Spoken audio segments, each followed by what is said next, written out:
Okay, and we're live. So, hey guys, it's EJ Spurl here. I'm joined by my friend and co-host John Wyatt and our good buddy Ro. And yeah, we're going to be discussing the events of the past Stuff. week. Stuff. We're going to be discussing the events of the past week in GamerGate, which I think is actually, maybe I'm just speaking for myself here, but I think it's been one of our most successful weeks yet. But then again, that is just me. So hold on, I'm just going to send out a tweet here just to make sure that everybody knows that It looked we're promising. live. So you got Oh that no, going. no, dude, I think it was a really good week, and if you give me a second here to send this tweet, I'll tell you exactly why. Um, Hold on a second. We are live.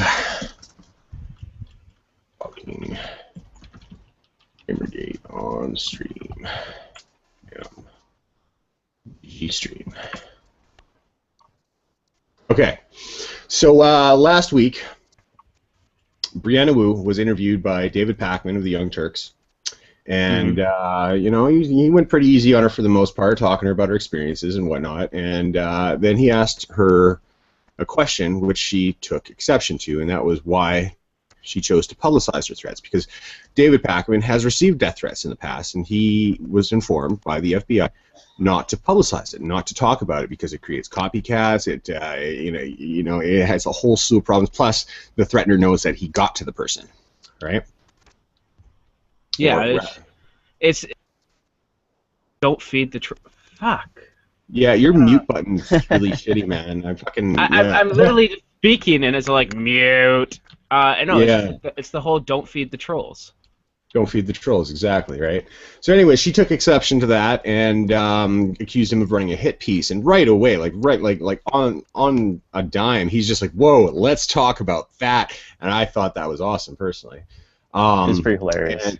Oh, it was. And then all this week, he's been interviewing GamerGate personalities, such as we had Total Biscuit on there.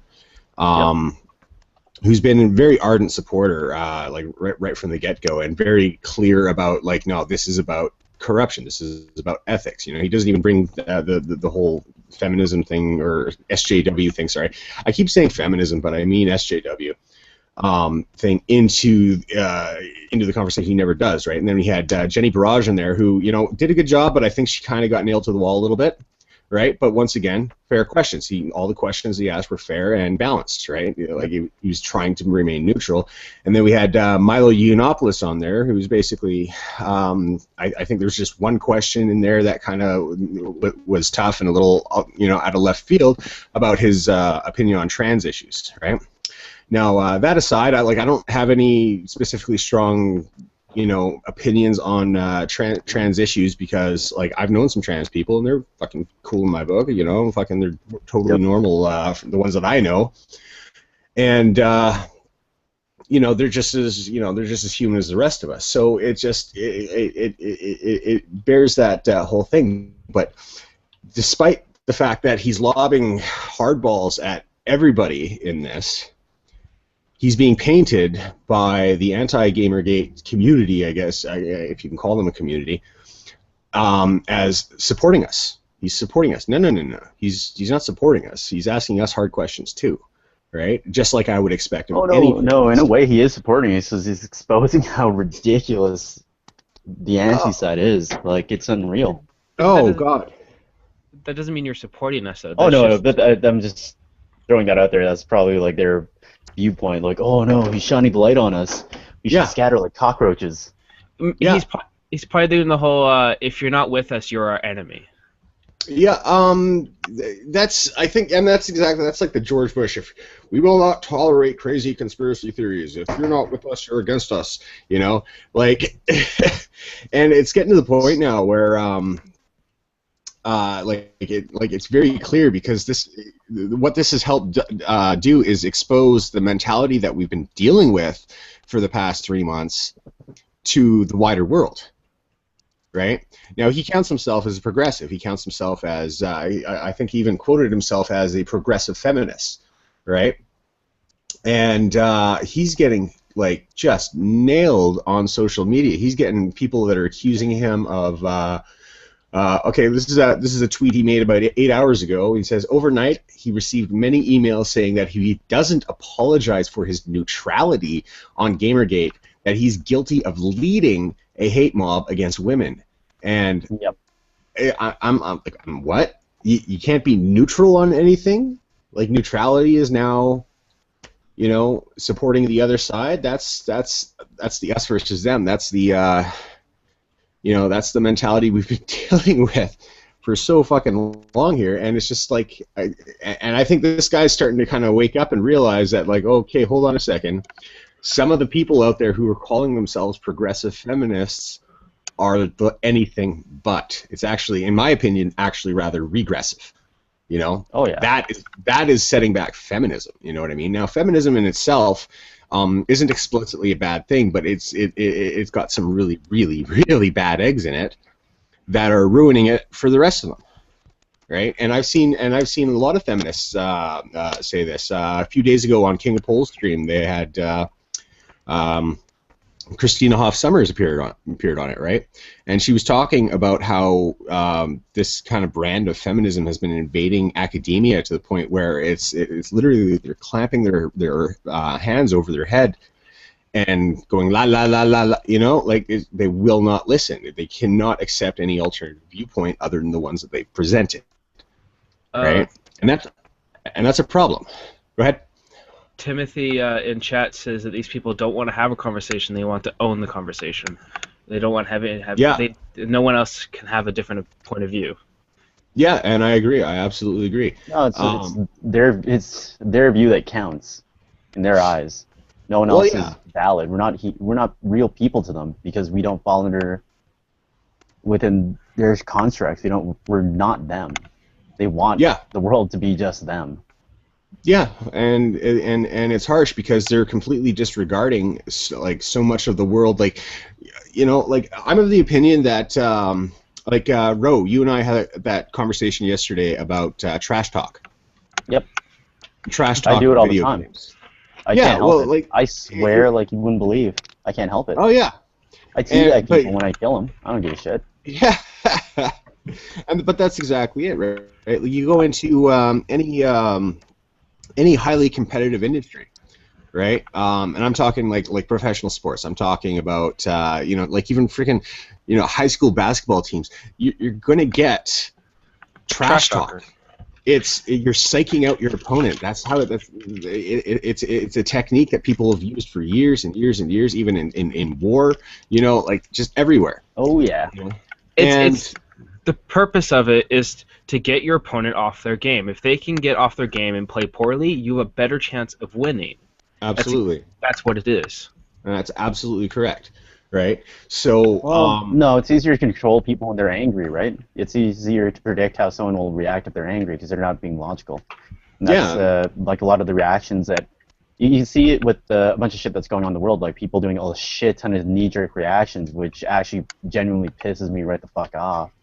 Oh yeah. Like people say shit or they do things before they get all the fucking facts. Oh yeah. It makes me choke people. And you know what? Not in a good way either. In the bad way. In the bad choke. In fairness, though, like there have been some elements within GamerGate that have jumped on false claims and stuff like that too. Yeah, and the bandwagons. Yeah. Just jumped on certain bandwagons. Well, the thing is, we're people. Absolutely, but you got like trolls in here who are making these fake screenshots that like, oh, look what this person said on Twitter. Well, it's come out that that was not the actual person. You know what I mean? It's come out that the screenshot from a Reddit mod or something like that. It's not. And that kind of thing does happen. But what I'm starting to notice is that ever since this whole trust but verify kind of slogan, motto, whatever you want to call it, has kind of come out with GamerGate, we've been a hell of a lot better at spotting it. You know? Near the beginning, we were kind of limping along, but we are so much better at spotting it. Like I see stuff show up on Kotaku in action now, and the first thing I think is skepticism.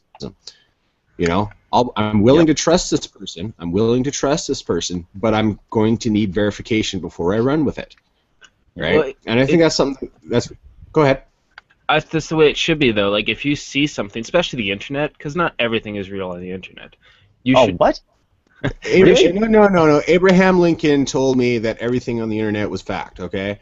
Oh well, if he said it, but Yeah. if you see something and it's not like if you question it, it's probably gonna be fake. No. Well, not 100% of the time. You know, sometimes you actually get backup. You know. Anyways, yeah. So David Packman's just been getting dogpiled on Twitter, and Yep. and it's kind of beautiful because I think they're more pissed off that we're actually tweeting that like, hey man, you're doing a good job. You know, because I agree. I think he's doing a great job. You know, and I want him to ask us the hard questions because guess what? We've got fucking answers for them. We're not going to dodge the questions. We're not going to say, well, that's an unfair question, you know, unless it's actually a loaded unfair question. And it's just like it's beautiful. I like that's the kind of journalism I like to see, you know. Now, I'm not exactly a progressive feminist, but I respect this guy for what he fucking does, and he fucking, you know, he maintains neutrality. He's not objective, sorry, I misspoke. He's objective about it, you know. He does not take a side. He wants to get the story from both sides. Now, he's been going out asking anti-GamerGate people to come on, and he's actually getting confused because everybody's like saying no. All he's getting is vitriol from that side of it, right? Absolutely. He's getting attacked the entire fucking time. And I think he's doing hit pieces, right? It's a hit piece. It's a hit piece. Oh my god! Like if these guys don't even understand what a hit piece is, you know, they can write one okay, but they can't. So they can dish it, but they can't take it. No, they can't write a hit piece, man. They fucking suck at it. Yeah, Christ. you kind of have to be factual. Look, they tried doing a hit piece with us for the End of Gamers. Well, see how that turned out. Yeah, and then every couple of weeks they write another one that says "Gamers are dead" or "GamerGate's over. I'm calling it now." You know. Yep. It's just and it's like patently ridiculous because like most recently you had Anita Sarkeesian appeared on the Colbert Report. Right? Oh, that, yeah. Yeah. Did you see that, John? That? No. Oh yeah, Anita really? Sarkeesian appeared. Yeah, I check it out. Apparently Actually, there's more to it, eh? I want to see like the full thing because they edited it. There's once again trust but verify. But there was somebody on Reddit who said that he was at the taping. Yeah. He did provide a photograph of I don't know if it was that particular Colbert Report thing, but he did take a picture from his seat in the stands. Right. Now, so once again, trust but verify. I think that's probably all the verification we're going to be able to get from this user. But he said that there were a few other things like that Colbert had asked her if she believed that games caused violence, and she said no, and then he shot right back, but they cause misogyny. Right? So I really want to see that. I don't know about you guys, but I really I do. I definitely want to see that because I think it'd be hilarious. Yeah. I want to see her like just stumble. That'd be gold. Oh yeah, That'd fuel my soul for a little while. Just the whole. My soul runs on the tears of feminists. Just saying.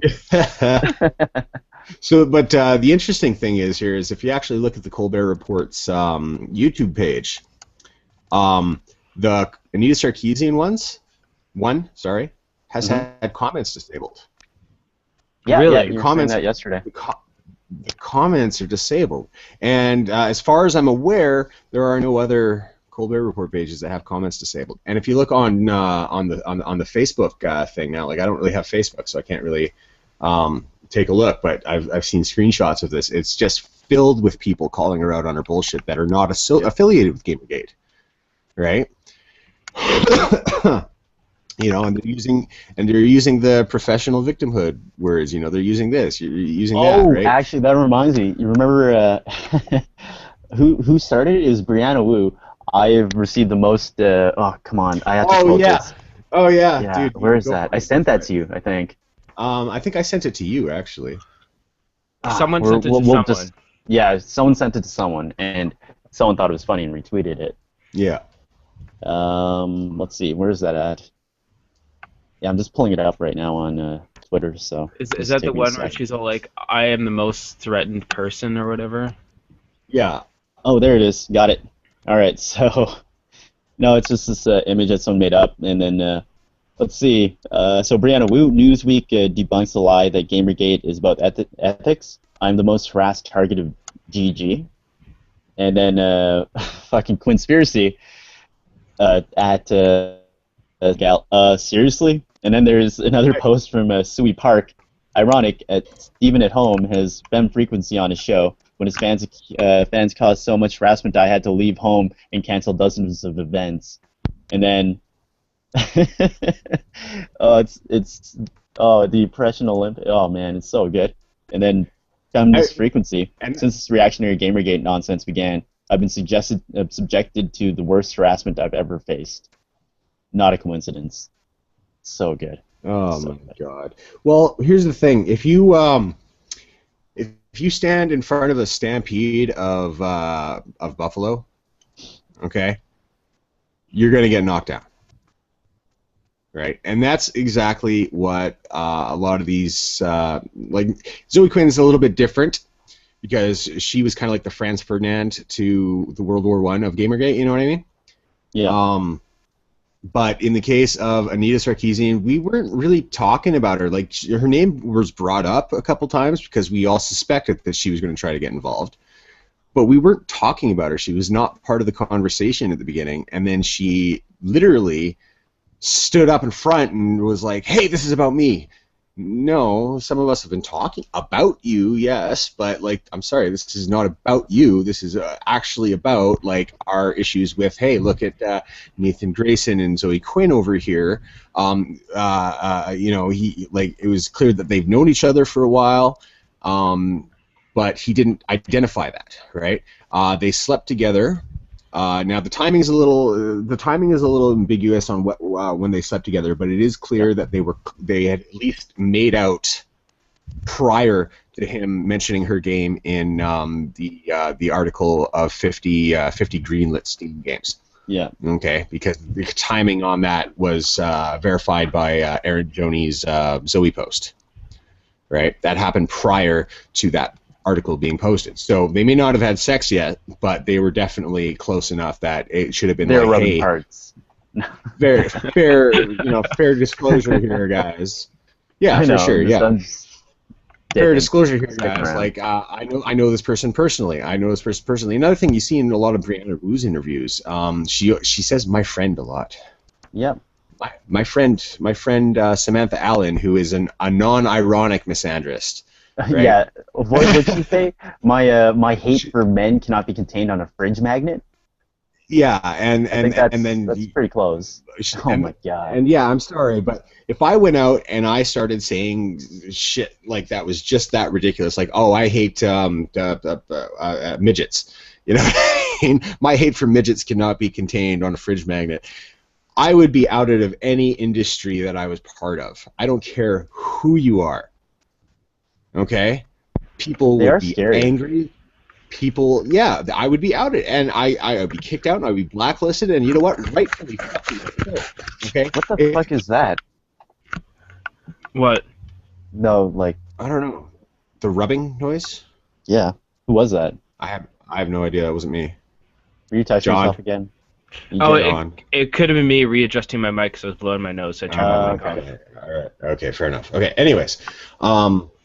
But, you know, and you know, and they're actually surprised that, you know, when these people get quote unquote run out of the industry. I'm sorry, she didn't get run out of the industry because of Gamergate. She left before Gamergate even started. Oh, absolutely. That's the other thing too, Which right? is ridiculous. Like, she said it was because of Gamergate, you know. And I think what they're doing is they're trying to equate Gamergate with Red Pillars. You know, like Red Pillars. Red Pillars, they're like the hardcore, fucking extremist MRAs, essentially. Oh, okay. Yeah, you know, and I think that's kind of what they're trying to do now. But the thing is I mean, you look at the numbers involved in Gamergate. Just like I was just looking at the subscriber list. Now, obviously, not everybody subscribed to Kotaku in Action is a pro Gamergate person, because you're going to have a few people that are just watching, right? Yeah. Yeah, and I'm looking at it right now. Just in the past 15 minutes, it's gone up 6 subscribers. It's now at 18,259 readers. That's a lot of people.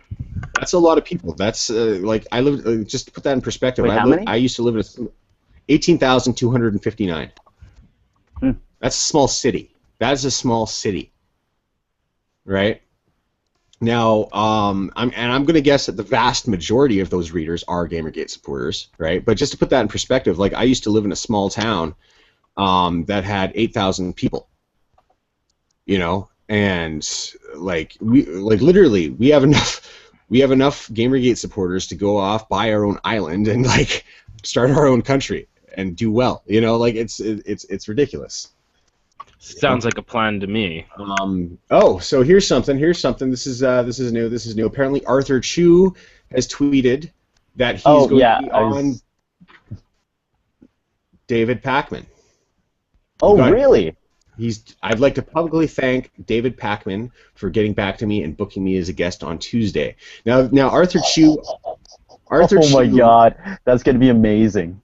Arthur Chu is going to get nailed to the fucking wall. No, you know what would be really amazing is if it was Ian Miles Chong. Oh, the Asian white supremacist, or former Asian, former white supremacist, I guess. Yeah, whatever. he used to. Yeah, what was it? What did he call himself? A banana or something like that. Yeah. I want to be called a banana. No, you don't. You really don't. Okay. You don't. Mr. String Now, is Arthur? in chat. Sorry. Continue. I was just say there's some interesting stuff in chat. Oh yeah, GamerGate is 7 people though. Yeah. GamerGate is 7 people though. Well, no, that's apparently Brianna Wu did some research and found out that there was only 350 people in GamerGate, and it's just like, yeah, really? That makes sense. I can probably name 350 people. You know what I mean? There's more than 350 people. Like, Jesus Christ. I'd say just a bit. I don't know. Yeah. Just a tad, maybe 351. Yeah, she does have the voice of mainstream media, so they're backing her. So well, I'd have to believe it based on that. You know, the thing is, I think that we have a hell of a lot more supporters than even we think that we do. You know what I mean? Just like, because most people are going to hear about it and they'll be like, "Oh, that's interesting," and they just not really care. They'll take a stance on it, but they won't do what we're doing. We're just we're the cheerleaders essentially. Like people like me on Twitter, a lot of the other live streamers, even like King of Pole, like all these guys. We're the ones that are actually pushing out information and things like that. But there's a lot of people behind the scenes that are supporters, but they don't really talk about it all that much because, you know what? Guess what? They have fucking real lives. You know what I mean? They work for a living. I'm not saying I don't work for a living, but, they work and they fucking, they have families and they have things to take care of, bills to pay, right? And they don't have a Patreon. Anyways. Runic Lee, did you see what he said in chat? He was all, God, Chu doesn't know what the fuck he's talking about. He was all about the rape culture earlier. Rape culture, see, that's an interesting thing. And because Rape and Incest, Rape and Incest National Awareness Network or something like that, right? What? There's a group in the States. They're the Rape and Incest National Awareness Network. I think that's the. Are they from down south or what? No. I'm not sure where they're from, but they've gone. They're the ones that have all the statistics on rape and like all this kind of stuff. And they went on record saying that there's no such thing as rape culture, you guys. It is not as bad as you're making it out to be. Yeah, okay, you're like not to minimize shit that's happened to people. Like that's fucking that's brutal. Yeah, no. Now shit, but. Are they just saying rape to women or rape on both genders? Because men can be raped too. Well, yeah, no. I think. Well, but hey, when a man gets raped, he wants it. What are you talking about? Oh yeah, I like to be raped up my butt.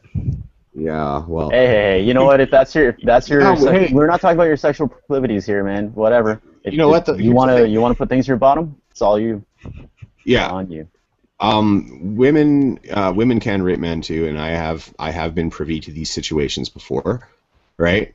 But men normally don't report it because honestly, like, who wants to go in and be like, well, hey, like I was drunk and this girl totally fucking raped me? Because like that's as much of a problem, right? Well, I won't say it's as much of a problem. Like there's probably, but it's probably a hell of a lot more prevalent than the statistics say because it's less often reported, right?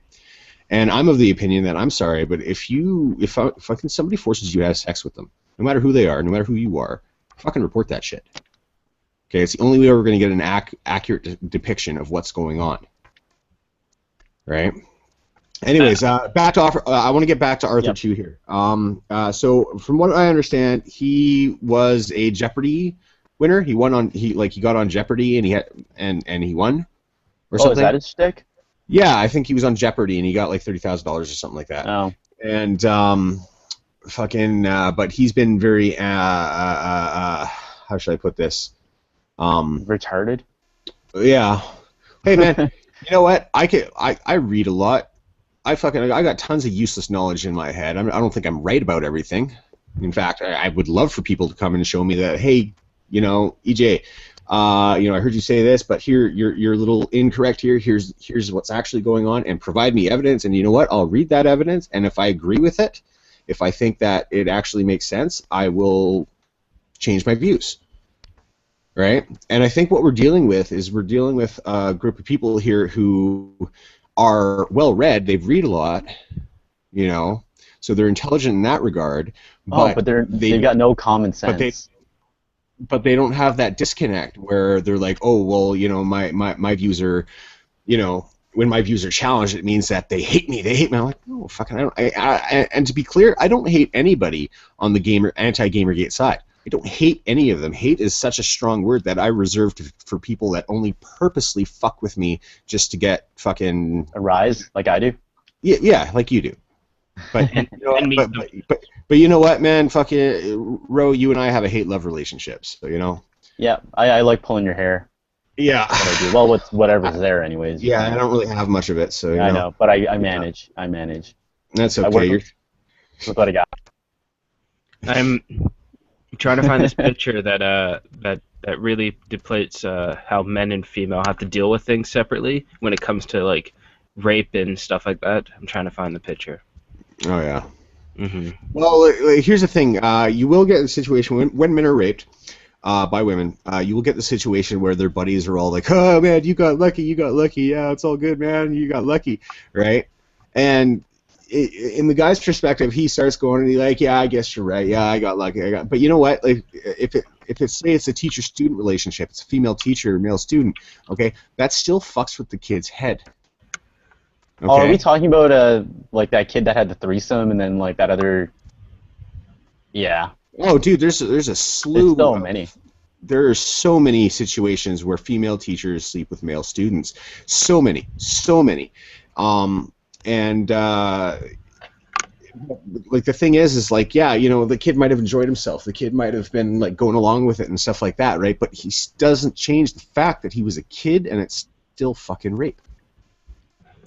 He's a fucking kid. Like, how would you feel if you're? What's that? Oh, I'm not going to comment on this side of it because I'm just going to say something stupid and just like sound retarded. Well, no, but I understand. The kid might even go through his whole life thinking, "Oh yeah, no, that was fun. That was great," right? But that still does something to a child's head. You do know how they found out about that situation? Oh, yeah, he was bragging to his friends. He's bragging about it. Yeah, absolutely. Right, but that doesn't change the fact that it's right. Now look at it from the converse, though. Okay, what if it was a female student had sex with two male teachers? Had sex. And then she went around, and then it was good times. It was good times. And then she went around bragging about it, saying how much she enjoyed herself and that it was great and that's all this kind of stuff. Well, the male teachers would get nailed to the fucking wall, and rightfully so. The female teachers got nailed to the wall too, man. Yeah, didn't they get fired? Yeah. Well, fired is one thing. I totally support the firing. I support jail time. I'm not sure what they got, but like I'd have to follow up on that one. Yeah, I know from past situations there have been like they get little slaps on the wrist, 3 months jail time. Whereas on the converse, like on the other side of that, conversely, you mean? Conversely, yeah. Female students and male teachers, male teacher will go to jail for 10 years. Yep. You know, and I've seen that, and it's just, you know, and it is double standard, and I don't agree with it, right? And just because I don't agree with that does not make me an MRA, you know. It makes me a humanist, you know, an egalitarian, if you will, whatever. But the fact of the matter is like it's a disgusting practice, and when we get into that whole mentality, you know what, like. You bring up that, like, oh, okay, well, these female teachers, you know, they did something wrong, and then all of a sudden you get the SJWs coming in there like, oh, but he was just a man, he was just a boy, you know. Where did John go? Yeah, where did John go? John disappeared. Oh, there he's Oh, back. there. Oh, and he's gone. And he's gone. And he's gone. If he's playing World of Warcraft on the other screen, I'm gonna fucking... I'm pretty sure that's what he's grinding right now. He's grinding in World of Warcraft, and you're playing Destiny, and I'm just yapping. Okay. I'm listening, man. What? I know you're Oh, interacting. did I hurt your feels? Because I'm not giving you all like 100% of my attention. Yeah, I gotta call the harassment patrol. Yeah. Done. Timothy. Do it. Bring Sorry, him. I just caught Timothy's comment here. He said he's seen the term MRA around, but he has no idea what the fuck it means. MRA is men's rights Activists. right? And some of them can be as extreme as the crazy feminists, and some of them can be pretty moderate and, you know, actually know what they're talking about. I've seen both. So it's just one of those things. Are you back? Are you back? Yeah, John? it just I just got kicked out, and it was like, you can't use this, and then I'm back. Yeah. Actually, Alex says a good response to their. Basically, men's rights activist handles the overreach of feminism, or ensuring that men's issues are dealt with. Right. And you know what? I actually feel bad for a lot of the MRAs out there, because like they're actually, honestly, I've seen support groups of male victims of domestic violence, of which I actually personally relate, because I've been there. I've had that happen. I called the police because I didn't know how else to deal with my girlfriend at the time assaulting me. Right? Because I can't hit her back. You know, it's a woman. I've been raised my whole life, never hit a woman. Right? And so I can't hit her back, and she won't stop. Right? So the only thing I could think of is call the police. When I called the police, guess who ended up getting pulled away in handcuffs? That guy. With scratches all over his face, with her not a mark on her. You know, actually no, that's not completely true. She had a little bruise on her wrist from when I actually blocked one of her slaps. Right? But that was enough. That was all it took. Right? I was bleeding. I had first aid when I got to the jail cell. Like, it was ridiculous. And I'm sitting here and I'm looking and I'm like, are you guys serious? Like, you're gonna put me in handcuffs for this? I'm the one who called you, right? And you know, and so that's why I can relate with a lot of the MRA things that they focus on. But like, I can't abide by the broad sweeping generalization. I hate broad generalizations. When you paint an entire class of people with the same brush, I'm sorry, you know, it's just like saying, oh, all Muslims are terrorists. That's not true. We know that's not true, right? Did you? All feminists are fucking hate mongers. Well, some of them are, yeah, but once again, it's not true, because a lot of them are actually really good, like more egalitarian. Like, look at Christina Hoff Sommers. She still counts herself as a feminist. Well, she is a right? feminist. She is. You know, and she's a feminist scholar at that. And you know what? I think she's a fucking amazingly intelligent and smart, you know, and awesome woman. I love that woman, right? Ooh. Ooh. Hey, you know what? Dearly, not queerly, man. She's a little outside my age range. Did you watch that one video where they interviewed this one guy, and he just took apart this whole thing about how people are fearing all Muslims because there's rashness out there, and he just ripped the entire thing apart. Yeah, well, it's just like, I've known Muslim guys that are actually pretty fucking on the level. They actually don't agree with how women are treated in like Saudi Arabia and things like that. You know?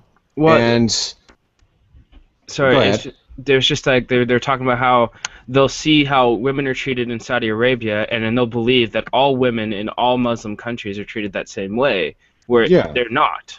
No. No, absolutely not. Like if you look at Iran prior to back in the 70s, there were women going to college. They were, allowed to walk on the streets without male supervision, like all this kind of stuff, right? And anyways, yeah, no. So it's just it's one of those things that when you're painting an entire class of people with a broad brush, and when I say, here's the thing, when I say I'm just noticing Timothy, one reason he doesn't use SJW anymore. I use SJW to specifically refer to the extremists, right? Because I feel that is the best thing. They're making war for what they believe is social justice, right? Justice itself should not include war, right? I don't know. You're affiliated with the military there, Ro. Can you weigh in on that? Yes. Should justice include war? But see, you have to be willing to fight for something you believe in, and that's the whole thing. Okay. War is just a larger fight. So if you want to back up everything you're saying, you can back it up intellectually, debate, all that stuff. But yeah, you're gonna have a fight either way, right? Like we're having a battle right now, and strategically, the SJW, like the antis are losing on that side. Like they're putting up a strong front to make it look like they've got the upper hand, but they're being undermined. They're expanding themselves too much. Oh yeah, and you can see it. They're falling apart on Twitter. They're starting to like a lot of the antis. They're cannibalizing each other. Yeah. They're eating their own. It's and you know what? I knew this was going to happen from the beginning because I've seen it before. A lot of the videos on my channel here are kind of tearing apart certain Tumblr cultural movements, like the fat acceptance movement, and all this kind of stuff. And a lot of that stuff I got from Tumblr. Like I saw it on Tumblr, and I'm like, what the hell are these people talking about? No. I got to say something, right? And but the thing is like prior to GamerGate, who can be the most social justice-y? I'm more social justice-y than you. And then they start kind of teaming up and forming factions and pushing each other out. These guys are at war more often with each other than they are with us. It's to the point where it's just kind of like who can be more showy-offy than anyone else. It's who can be this and who can be that, and then we're just stuck being the ones that are being like fed bullshit in a way. Well, not even. No, it's actually, if anything, we're the ball. It's the public that's being fed bullshit. That was what I was trying to. Do you know how? Yeah, I know. I know. Trust me, I get what you're saying, man. Because the whole purpose for me starting Black Trident TV. Mm-hmm. You were there right from the beginning, so it was to specifically address a lot of these freaking Tumblrisms, like the Internet Aristocrat videos. And so when GamerGate came up, it was just like, whoa, this goes beyond me just making a point now. This is a serious issue that I feel that needs to be taken up because, it's not just for me, it was the ethics first. Mm-hmm. I looked at the ethical situation. I didn't care that Zoe Quinn was an SJW. I did not care, right? I cared that they were using the excuse of social justice, and I use social justice very, very, very. They dictate what social justice is. They're the ones that dictate it. Yeah. I'm sorry, but they don't get to do that because you don't get to like provide an opinion and they just state this is the truth. You have to provide evidence. Yeah, listen and believe. Yeah. That's a good example right there. We need to listen and believe people. No. We need to trust but verify. All right, and that's one of the best things I love about GamerGate is when we came up with trust. I don't know who coined it, or where it came from. If it came from somebody else before. Wait, what? Which one? Trust but verify. Oh yeah, I don't know. I don't know who came up with it or where it came from, but I think that is one of the best slogans, best mottos, whatever, to come out of this whole consumer revolt we're having, right? And and that's why I think that like GamerGate is multifaceted in that degree, because absolutely I'm 100% behind calling for ethics in journalism, 100%. Okay. But tangentially, I'm also wanting to draw more attention to this social justice mentality that I feel is becoming very invasive. It's infecting our schools. Like my own daughter has to deal with it in school. You know, not her current school, her old school, right? She was one of 6 white students at her old school. White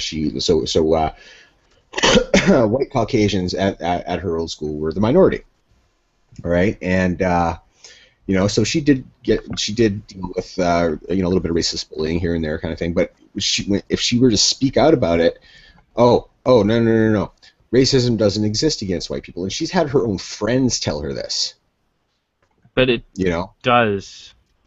Racism to me is racial discrimination. That's exactly what it means. It means discrimination against somebody based on the color of their skin or the origin of their birth, right? That is racism, not this power and prejudice thing that apparently has. That's the book that Anita plugged after the Utah threats. Yeah. When she co-opted that. She plugged a book after the Utah threats, and it talked about the whole power and privilege thing. Well, here's the thing. That's not the original definition of the word. You don't get to arbitrarily redefine a word, even if you are an academic. Okay? You make up a new word, and you use that one instead. You don't... Oh, no, they just put isms at the end of everything. Oh, yeah. Well, it's still... Fucking hell. Anyways. Okay, so where were we talking about? Oh God, I don't even know, man. I went off on such a tangent. Okay, how about I just gonna talk about the angry Aussie there. Hold on 1 second. Thanks for the sub, Tim. That's really awesome. I'm just reading through what they're saying in the chat, and it's gotten quite interesting. Okay. Yeah. Cool. Yeah, we're getting quite a few people chatting in here today. Yeah, like that. I'm using my cell phone, so I can't see anything. Hey, guys in the chat, let me know. When you found this, was it because of the stream that I had with V earlier, or was it? Did you guys just come in on your own? Like, I'm curious. I want to know. Actually, and for those who don't know, I was on a stream with V. I forget the guy's full name. He's the Romanian guy. He's been making a few videos on Anita Sarkeesian and whatnot. And honestly, I think the guy's pretty awesome. I had a lot of fun on his stream earlier. I did invite him in, but he says it's really late over there. He's like 9 hours ahead of us, so maybe he's 9 hours in the future. It's a reference to another video. Yeah. Yeah. Anyway, Alex, the chat feed that you were on. Okay. All right. So yeah, these guys seem to be catching it through Twitter. Anyways, yeah. But, so another thing I did want to talk about, and this is more of a, like, honestly, I don't even think this guy warrants a serious conversation, but the angry Aussie. Yeah, that's stuff right there. That's gold. I'm sorry, gold. I was laughing. I don't know if I like, is this guy a Poe? Like, I don't understand. Should I take him seriously? Is he serious about what he's saying? Is he just playing it up for a gimmick? I think that's his gimmick, being like angry, squinting his face a lot. Like, I don't think he had his eyes fully open that entire video. Well, I don't know. It looked like he was forcing everything he was saying. It was hilarious. He looked pained. Yeah, exactly. Well, his face was turning red a few times there, right? So that's why I'm kind of like, Now, I studied facial... Yeah, he's choking on his own bullshit, I think. That's my opinion. I studied he's choking on his own bullshit. I studied facial kinesics and body language for the past probably 8 years or so, right? And I remember watching the video, just kind of looking, and when somebody's high emotion like that, it's hard to pick up on a lot of the little facial gestures and whatnot. But I could not tell. I could not tell if he was being legitimately like saying this shit, or if he was doing it for a reaction, if he was doing it, as his gimmick.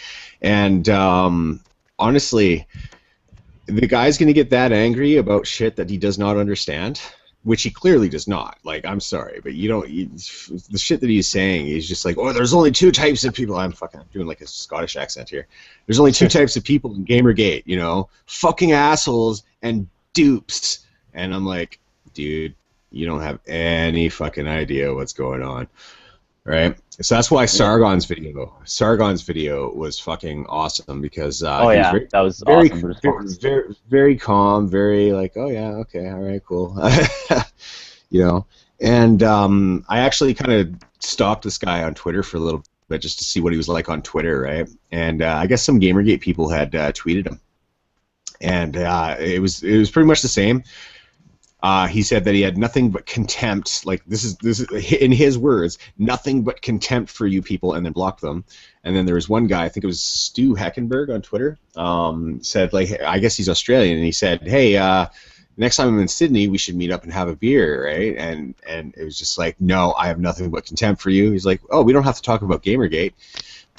We can talk about ethics in the video game industry. and there was no response, and it was just like, oh yeah. It was funny though. Like, that's I gotta say, and Sargon did another video of him. I think probably 6 to 8 months ago. I'm not 100% sure on the timeline there. He responded to another video, so I think he's kind of like latched on to that dude, and every time he does something that's outrageously stupid, you know, it's good to make fun of him, and it's good to mock that, because, you know, we need a little bit of humor, and I love the fact that people in GamerGate have been so like good humored about this, right? Yeah, I mean, if it was like, humor is everywhere, and if he addressed it the other way, where if he attacked the anti-gamers, it would have been a completely different response. Okay, hold on. Some of the guys in the chat are talking about Lena Dunham a lot. What's going on with Lena Dunham? What happened there? Lena Dunham. She's the one who did. I think she's on a show. Fuck, what show is she on? It's not like Orange is the New Black. It's like she's on a show. I forget what it's called. But she did. She hosted Saturday Night Live a while back and did this like just really, really bad skit on MRA, saying that they were all like anti-abortion activists and stuff like that. And fucking, I was just like, what? Like, I know some MRAs, and they don't care about abortion all that much, you know? Yeah. It's not a major concern for them. But, yeah, so, I don't know. Yeah, people are talking about, Dunham. I'm just curious about what's going on, because they've been... Girls. Oh, yeah, Girls. That's the name of the show. Okay, all right. Sure. Girls. Anyways, okay, yeah, no, that was a tangent there. So yeah, Mr. Angry Aussie, I honestly, I think the guy's a joke, and I mean joke. And I don't mean joke as in like the rude way. I mean like he's funny to watch, you know, because it's like when you were going to school, did you ever have that one class spaz that you just loved to watch freak out? Oh yeah, I want to actually gear this guy up a bit more. It'd be fucking hilarious. Oh, I would love to see that. I think it'd be so good. I would love to see that, you know, just to fucking have him spitting and freaking seeing red. Oh my god. Frothing at the mouth. That'd be so good. Steam coming out of ears. And that's just that's just fucking hilarious, man. Like like everybody had that class spaz in school that, you know, they didn't really know all that well, and yeah, the other kids picked on him a lot, but that's because he spazzed out, right? Now here's the funny, and I say this as a former class spaz, you know. Well, you are pretty easy to get going, so. Sometimes. Yeah. I used to be the fucking class spaz. Hey, Runic, it's not just Macintosh and live shit. Actually, is Macintosh actually a trust fund, baby? I'd like to see some verification of that. I do know that Brianna Wu... Brianna Wu changed her shit on, was it on Wikipedia or something? To say that when she was 19, she raised $200,000? But raised $200,000 when she said on Twitter that her parents gave her $200,000. Yep. My God. Yep, it's pretty funny. My God. It makes me laugh. So she's like now actively trying to lie about this shit. Oh my God. Yeah. Okay, so yeah, you got a roots right there. Yeah, so she's and fucking she's like posting pictures of her fucking motorcycle and fucking it's just like what the hell, you know? Or you got Anita Sarkeesian going out and buying $1,000 shoes, and it's just like if all your money is coming from your supporters, why? I'm sorry, but why are you spending it on $1,000 shoes? Do you need those $1,000 shoes? I spend freaking $150 on a pair of Converse, and I'm like, oh god, this hurts. I have a hard time going over $80 on shoes. I'm like fucking. I don't need to fucking spend more than $80 on shoes. Jesus Christ. I do because I like pretty things. Yeah, it's because you're pretty, bro. Yeah. Yeah. Anyways, That's how I yeah. make my money. And then you got, and actually that was another thing that I guess that Zoe Quinn just recently went to Iceland. What? Right? What? I guess Zoe Quinn. Yeah, Zoe Quinn recently went to Iceland. It was after her MSNBC interview. Apparently, I was reading something about her going to Iceland, and that somebody at the airport had recognized her from the interview, and she was talking about this. I'm like, okay, I don't care why she's going to Iceland, if it's vacation or whatnot, but I'm sorry. Can you afford that? If all the money you're making is through your, Patreon, you used to be making $1,000 a month for your Patreon. Now you're making $4,000 a month for your Patreon because of all this GamerGate shit. Right? Why is she going to fucking... I'm sorry, but why? I don't know. I'm sorry. I'm just assuming that she's paying for herself. Maybe a company invited her and they're paying for it. Whatever. That's beyond it, right? But like, I just do a text-based game. Yeah. A twine game. Hey, we're working on a game that's basically a choose-your-own adventure, but not. Mm-hmm. We wanna direct them to where, we want the story to go. So don't give them any options. Yeah. They'll give them many options, but they'll just loop back to the option that they want. Yeah, exactly.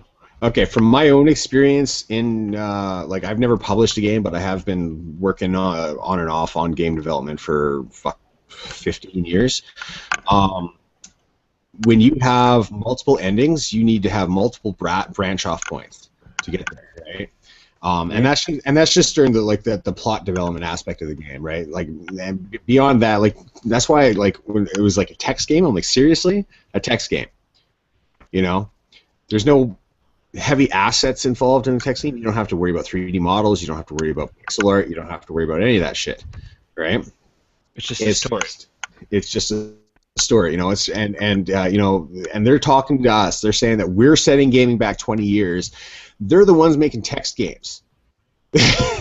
I'm pretty sure now it's 2014. Text games have been out for more than 20 years. 30 years, at least 30 years. I remember playing Zork, Legend of Zork. What was that? GURPS? Fucking GURPS before, I think. GURPS is the generic universal role-playing system. That was a pen and paper RPG. Oh, okay. Fuck, I'm trying to remember. You're thinking MUDs. You're thinking MUDs. Oh yeah. MUDs, yeah. Multi-user dimensions. Yeah. See, I used to play those back in the day too, when I was a kid, right? So I'm not quite as old as that. So the other thing being is 20 years ago, Final Fantasy VI came out, so I'm cool with that. Yeah. It's like what they did with we're talking about how hard it is to make a multiple ending story. I mean, you look at Mass Effect 3, where the ending was pretty much the same, but they just gave you choices on how you want to end it. Yeah. So it's very having a multi-ending game is difficult because you have to have very many branches, right? But I don't like how a lot of the choices I did make in the Mass Effect series didn't really amount to much in the end. Yeah. You got some extra missions if you save the Rachni Queen in the first game. Ooh. Or depending on who you saved, at the end of Mass Effect 2, the story was slightly different in Mass Effect 3. Oh, versus Caden or Ashley? Yeah, or if you kept Legion or not. I mean. Legion's awesome. I love Legion. Yeah, so I mean it did, but at the end of it all, the story ended the same. It was just things. This is hilarious. Okay. According to SteamCharts.com, Zoe Quinn's Depression Quest has a 30-day average of 9.4 users. In 30 days? Okay, how do you get a 0.4? That's what I asked. I asked 0.4 of a person. Maybe it's one of those Oh my midgets you hate God. so much. Okay. Yeah, man, those fucking midgets, man. I tell you. I used to work with a midget guy. He was a member of a band. He played I think keyboards. they like being called And little people. Yeah, that's no. Here's the thing. Here's the thing. Midget is actually a medical term for a little person who is not physically deformed. So they're actually proportionate, right? And then dwarf is the term. So it's a medical term. It's not a slur. It's not. I don't care what anybody says. And a dwarf is a medical term for a little person who has like really stubby fingers and whatnot. So just for clarification there. Yeah, isn't one of them where it's just a short body, but they have like average arms and average legs in a way, and another one is like everything's very stubby. Yeah. So midget Why is. are we talking about midgets? I'm just You're curious. the now. one who brought it back to midgets, man. You're the one who brought it back to midgets. So blame. I was just making an offhand comment. Jesus Christ, guys! Like, what? Don't dig too deep into it. I was clarifying. How about we go back to the talking about a harassment patrol for GG? The harassment patrol. Yeah. So there's been a lot of people that are blaming the harassment patrol for tone policing GamerGate, right?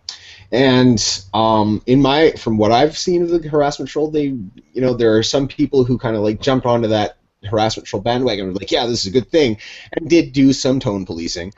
But once again, the harassment patrol is just one small faction within GamerGate that is the same kind of nebulous kind of thing, right? You can't blame the harassment patrol for the tone policing, okay?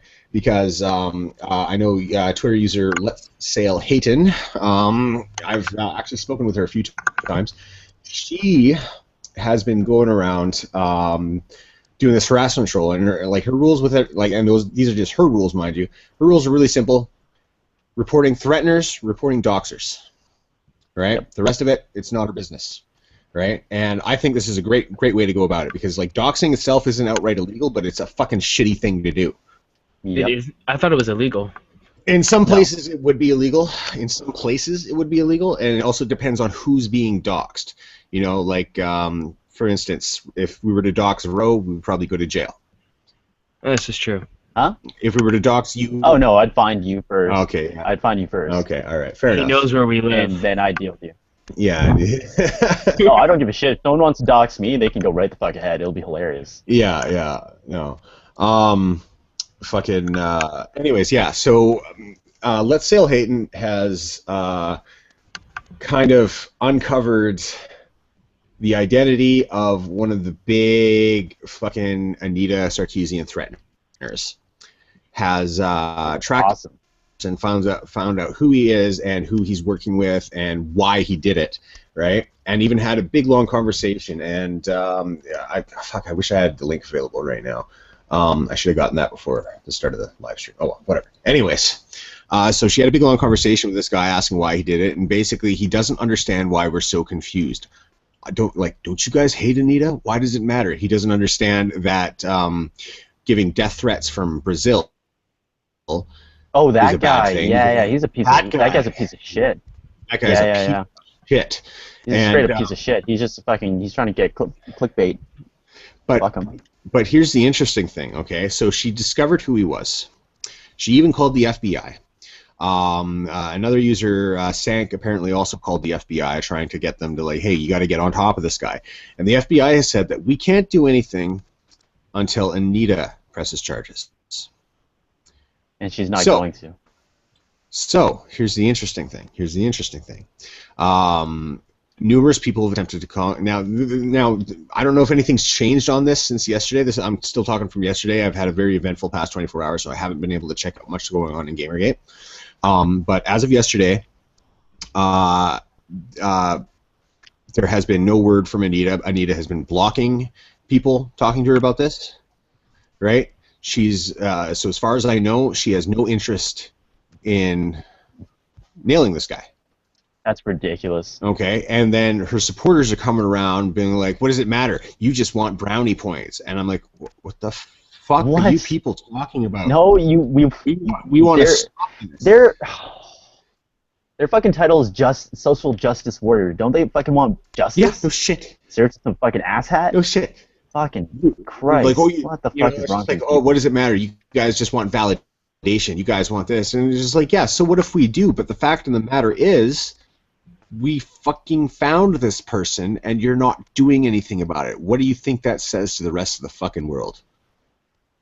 You know? I'm sorry. That's one of the things that really fucking pisses me off, you know, and I just can't wrap my head around why they were like, you know, I don't care if my worst enemy came up to me and said, hey, you know, look, I found the dude that robbed your house. I'd take the information once it was verified, and I'd go to the fucking police with it. Hitler himself could knock on my door and give me that information, and I would still run with it. I'd run away because it'd probably be zombie Hitler at that point. Yeah, or I don't know, man. Maybe you went to Argentina, right? You never know. Yeah, pretty It wasn't sure. verified. South American Hitler.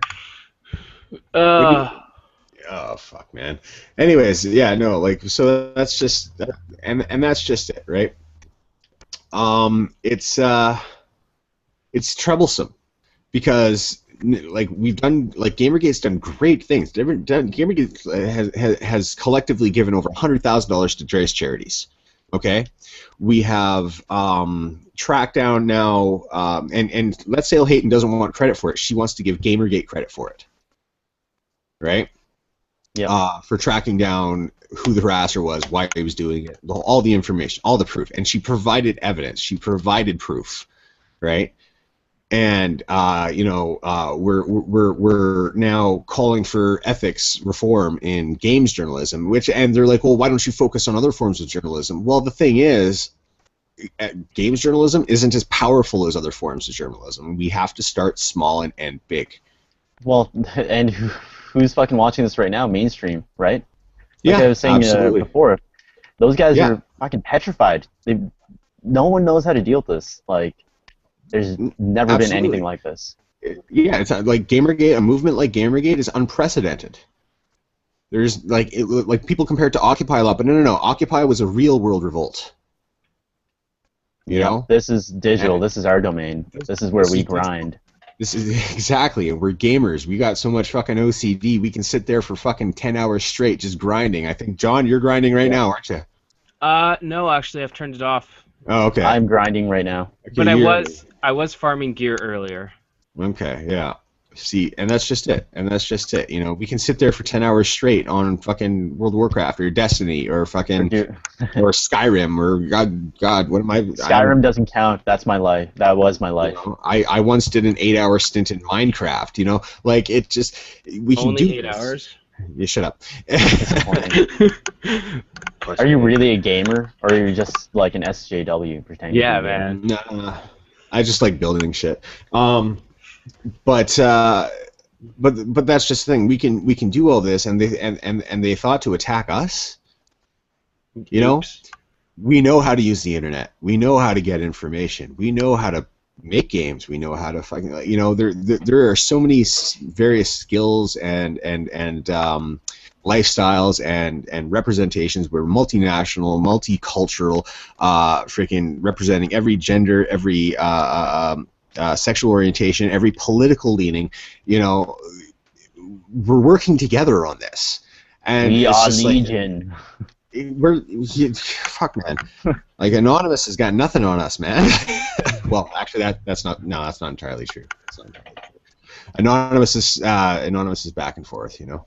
Did you ever see the video of them out and about, and then somebody ran into some homeless guys, so everyone pulled money out of their pockets and just gave it to them? Like every single Anonymous? person. Yeah. There's a whole bunch of the guys. Oh, did you hear about like Anonymous? There's a video that was released by somebody claiming to represent Anonymous, saying that they wanted to shut Commander down X or whatever. GamerGate. Commander X, and then Commander X or some shit. and then the actual Anonymous stepped in and was like, no. This is a bad idea if you ask me. Yeah, you guys want to step out of that, you know? Yeah. Don't So touch it was the poop. funny. Don't touch the poop. It was funny though. I thought that was kind of funny, you know, because they're all like, "Oh, we gotta shut down GamerGate." No. Well, no. What they wanted to do was they wanted to dox and fucking harass GamerGaters, and it's just like, dude, You've already got that. You don't need to do anything. You know, like fucking. I had the same experience last month. You know, like it's just I don't know. It's just fucking getting to the point now where it's just too much, right? But you know what? Like I'm looking at a lot of the stuff that they're saying on Twitter now, and it's starting to fall apart. We've got too much positive press now, right? The mainstream might still not want to touch us all that much, but the fact of the matter is people that are on social media, yeah, but the people on social media, the people who are looking at us, yeah, they see this stuff and it creates a disconnection because it's just like, wait a second, I was told well about this. Why are they giving $100,000 to charity? Why are they hunting down the harassers that are harassing the people on the other side of this? You know, why is this? It doesn't fit. It doesn't fit. You know. Did you see the picture that gaming, one of the Facebook pages put up just recently? Where the guy was like, hey, I've heard about this story, and I just talked to a whole bunch of pro gamers, and I'd like to hear your side, and everyone on the other side's like, shut up, we don't want to talk to you. Dude, we were just talking about that. Oh, there goes. Was that? Ro just left. Oh. It's just you and I. No, it was just a picture I was seeing. Sorry, I zoned out there for a second. I'm not doing too well today. Yeah, no, we were talking about him at the beginning of the stream. That's David Pacman. Oh, it was just a picture of us. Anyways, like I said, I'm not doing too well today. All right. Oh, fuck, don't worry about it, man. Sorry, I'm just catching up on the chat here. Holy crap. Yeah, I was trying to read that too. Timothy Riggs, we need to continue scaring the shit out of the games media, and that's why Gawker needs to be brought down to its knees. They need to learn that our voices matter too. Gawker, I have very strong opinions on Gawker because I've had strong opinions on Gawker for a long time now. Mostly because I think they're full of shit.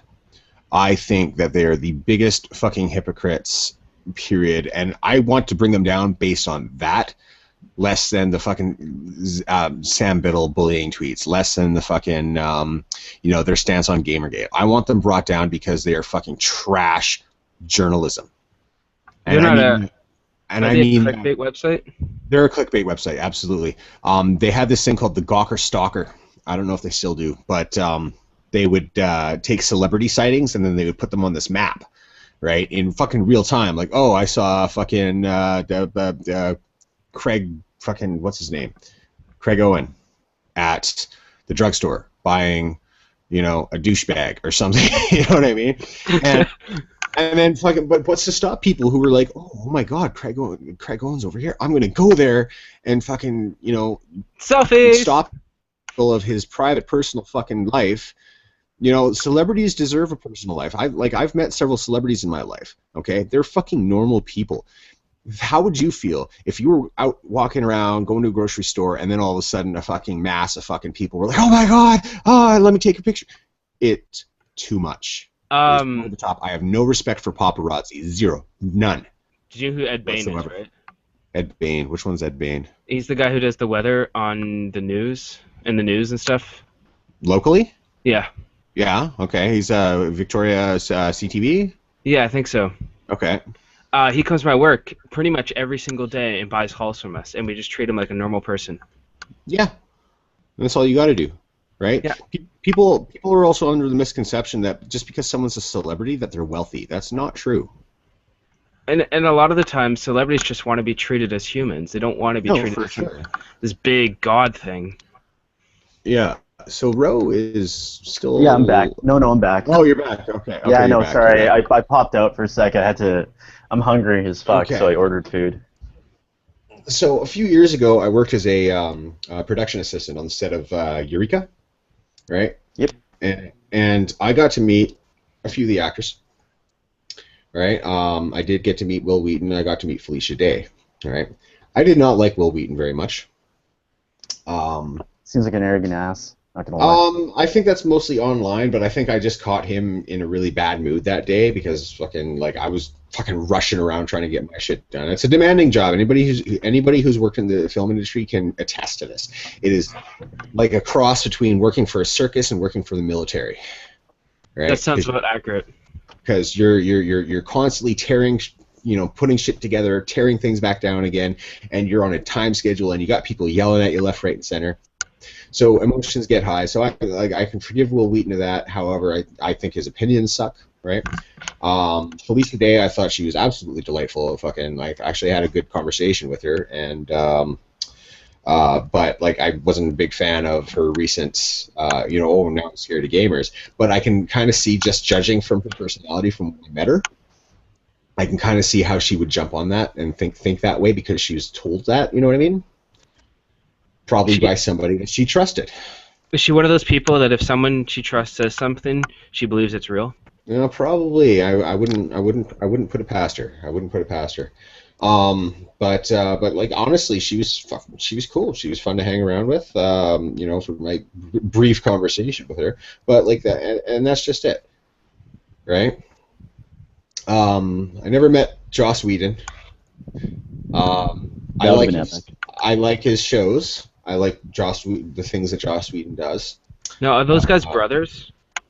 What? No. No. God, no. Will Wheaton was Wesley Crusher on Star Trek, man. Yep. That's right, because he was a kid in that show, wasn't he? Yeah, he was Wesley Crusher. And then Joss Whedon is the guy who made Buffy the Vampire Slayer, the TV series, Angel, Firefly. Firefly was an amazing show. Dollhouse. What else did he do? He did the Avengers movie. Did he? A big part of it. Yeah. He's a big part of the whole Marvel universe thing now. Yeah, and he's a big nerd too because he almost all of his TV shows ended up turning into comic books, right? Hold on. Timothy Riggs said he just went to go get a quote from Gawker's Wikipedia page and it's gone, the whole page, or just the quote you were looking for. Someone had made damn near 20 edits to it over the last week. Someone sounds like they're outside. Oh, that's me. Yeah, I'm having a smoke. Yes, yeah, he's a dirty smoker. Like me. Yeah, but actually, that's another thing, actually. I was thinking about this earlier. The stream that I was on with V earlier, we talked about street harassment, what really constitutes street harassment, right? I saw that. Yeah. In all honesty. Yeah. Go ahead. No, go. Well, okay. I would just... Okay. One of the things that I actually wish I brought up on stream is that when I was walking down towards the grocery store to pick up some stuff, I was having a smoke. And I was asked by no less than 3 people in the 10-minute walk from my house to the grocery store for a smoke. And they weren't asking to buy a smoke off me. They weren't, they were specifically asking, hey man, can you give me a smoke? Right? So, is that street harassment? Or is that people just honestly asking if they can have a smoke? Now, I didn't give any of them smokes because I have a very specific rule about that. I only give smokes to people that I know.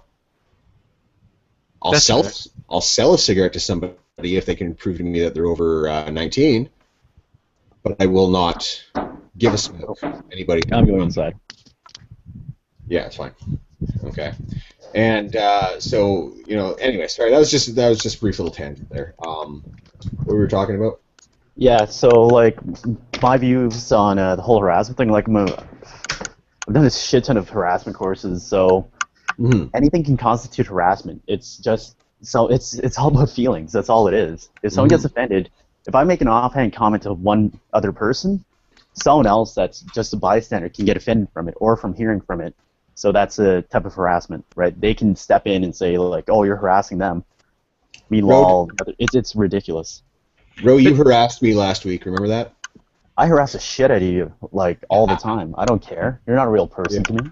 But let's just think about that. So if let's say the 3 of us were outside throwing shit to each other, and someone comes along and says, "You offended this person. I'm offended by that fact that you offended them," even though you take no offense to it. How is that offensive? Then I would offend the fuck out of the person that told me that I should take offense to something that I don't take offense to. And that's what the whole knock your shield thing is. I wish that was there when I was doing these stupid harassment courses. But Jesus Christ, we got into some pretty good arguments going forward with it. But it's every major industry, everyone has like their own harassment policies that they have to follow. Yeah. And man, some of those are strict as fuck. Like, Oh no, no, no. working in the Trust me. real world, but like, yeah, just Twitter is like its own. Social media is its own fucking hole. Like, Jesus Christ, you can get offended by anything. It's unreal. But But that's just to me that's stupid because it's opinions. That's all what it is. It's just someone's opinion on something. Yeah, sure, it could be negative or whatever, but I don't know why people get so offended about the stupidest things. well, that's their feelings, man. That's the whole thing. That's what harassment is. Yeah. It's hurting someone's 'cause feelings. Essentially. It's because your right to free speech stops where my feelings begin. Exactly. Well, also like there's a hard line between harassment and sexual harassment. There's like for sure. Jesus Christ. Or No. like violent type of harassment. Don't get me wrong. If someone is like it's actual like violent harassment or sexual harassment and it's not to be taken as a joke, then yes, by all means. But when someone says those something, are threats. Those are threats, not harassment. is it? I guess. Okay. Let's put this into perspective here. I used to work at a bar, right? I was a bouncer for about a year and a half, and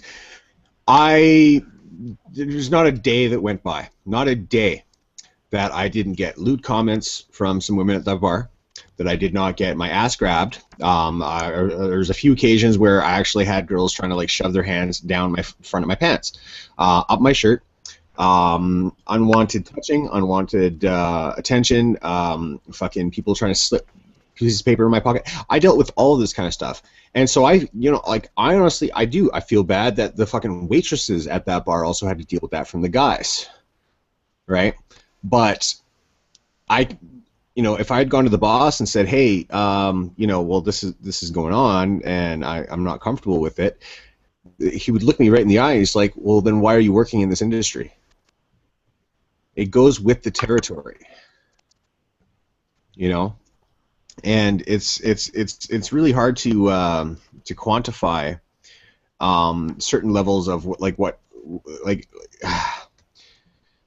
harassment is one of those things where it's very case by case basis, right? Sexual harassment as well, right? I worked in another place where my coworker told me right point blank to my face, she's like, hey EJ.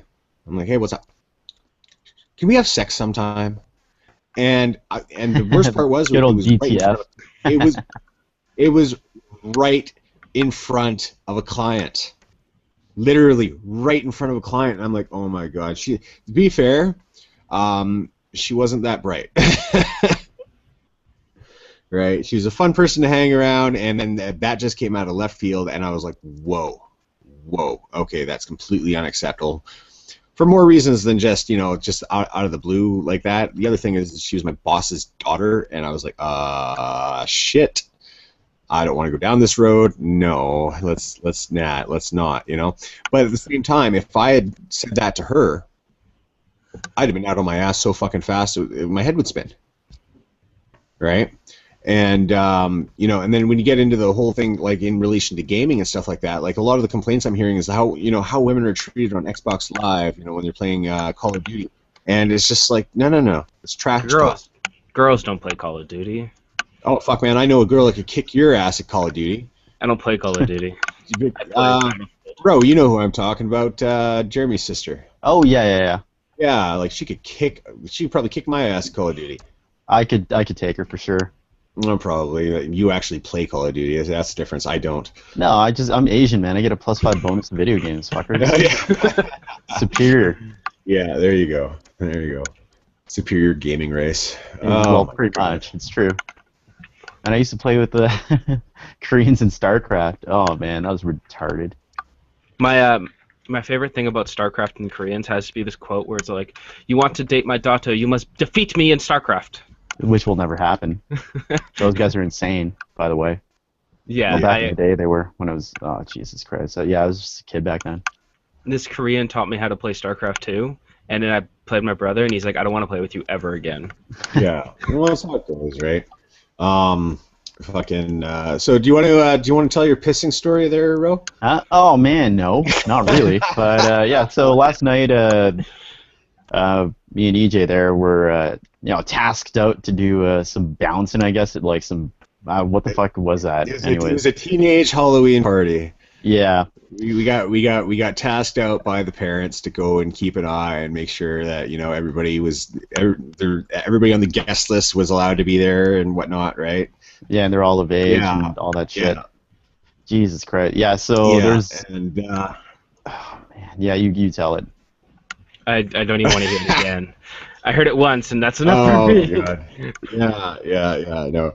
So at this party, there was, with parental permission, there was some drinking involved, right? So we were there to just make sure that everybody was safe. Nobody was going to get... I admit I had a couple of Jello shots, but that's... Yeah, you're terrible at doing those, man. Jesus. Well, dude, I'm sorry. I don't have a fucking Gene Simmons tongue. Fucking relax. Yeah, well, I showed you how I did it. God. Yeah. Continue with the story. Oh, yeah. All right. Okay. Let Rodell brag about how long his tongue is, okay? Anyways, going on, moving along, there were a couple situations there where people couldn't tell that we were, at least 10 years older than these kids in some cases. Well, dude, I look like I'm 16. I'm 15 years older than all of those kids, at least. 17, actually. I was 17 years older than those kids, right? And we're walking along, and there's so many girls there that were just like little, because it was a girls' party, right? So there's all these girls running around, and like even Rodell's getting hit. I'm getting hit on by these teenage girls, and it's just whoa! You sound shocked. You sound shocked. Even Rose getting hit on. Yeah, that's not something to get shocked about, man. Fuck, come on. Went to the bar last week. Went to the bar last week, anyways, and they were shocked when I was just like, yeah, my daughter goes to your school, But like when you mix in alcohol with this kind of stuff, it's kind of funny because nobody assumed that we were there to prey on these girls. You know what I mean? People knew that we were there to keep an eye and make sure that, like, okay, everything's good. We had more problems with the fucking teenage boys than we did the girls, to be honest. Yeah. Except for those three. There were those three that crashed it last night, and then and then Jer was pretty on top of getting rid of that. Anyway, sorry, I went off on a tangent here. I forgot what the original purpose was. No. You walking into the bathroom and they're like, hey, there's a lineup, and fucking. I'm like, you're like, yeah, go fuck yourselves. I have to piss. That's a quote. And then straight up. And then they started eyeing you up like a piece of meat. Yeah, so, that was fuck. I shouldn't have said that. That's. Yeah. So, but the thing is, that also shows a little bit more about like the slight difference in how men and women approach situations of attraction, right? Women are attracted to confidence. Women are attracted, like in my experience anyways, women are attracted to people who can show that they're willing to stand up to people. They're willing to stand up to things that they believe in, right? Yeah, so, it's kind of embarrassing. It's kind of funny because I was doing it in tights. I was dressed up as Peter Pan. Yeah. You dressed up as Peter Pan. I was wearing a kilt, for Christ's sake. Yeah, and you got bagged by a little kid. I got bagged by an autistic kid. He grabbed my sporin, and his parent was like, no, leave the sporin alone. And then he let the sporin go, and it just swung right back. And those things are heavy, man. It's an authentic sporin. Right? Got me right in the nuts. I was like, oh, no. Anyways, but yeah, I wanted to bring this back again to the street harassment thing, right? If there's a pretty girl walking down the street, and you go up and say, hey, I'd like to talk to you. I would like to blah, blah, blah.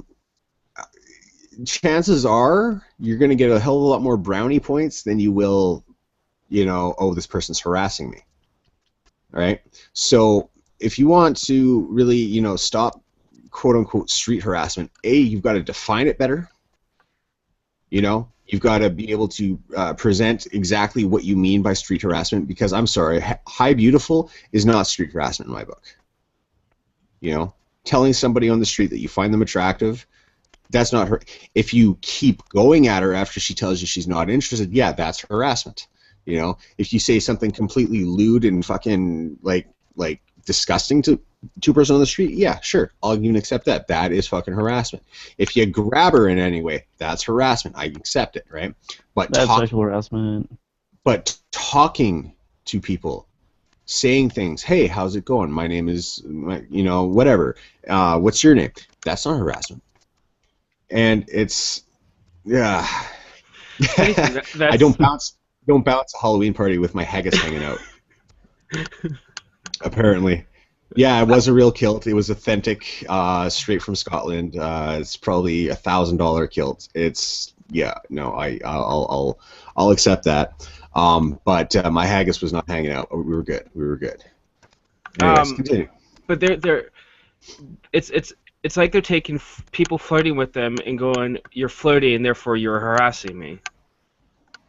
Yeah, no, absolutely not. Like, and the thing is like, I understand the worldview that these people might have. That they don't. Maybe they're antisocial. Maybe they don't get out. Maybe they haven't had much experience in the social realm, right? But like I haven't had that much experience in the social realm. When I was a kid, man, I was a homebody. I never went anywhere. But then all of a sudden, I started going out to bars. I started, going to parties, and I was a bouncer for a year and a half, and fucking, I worked private security. I was bodyguard for a little bit.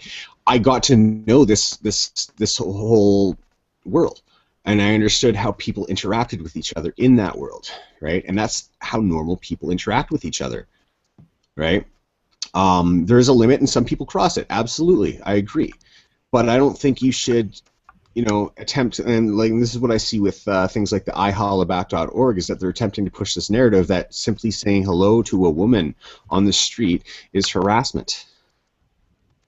And I can't accept that. I just simply cannot. Right? And I say that. Makes sense. It doesn't. It doesn't. People can come up to me and ask me what time it is. I'm going to tell them the time if I have a watch or my phone or whatever. But if they come up and say, if some chick were to come up and talk and start talking about my balls, well, I'm going to be a little weirded out by that. And I'm going to be like, yeah, I'm going to walk over here now. I don't fucking know you. Goodbye. Right? And if she keeps at it, then I'm going to fucking do something. I'm going to fucking put her in her place. However, I don't feel that this... And what is her place? I was going to say.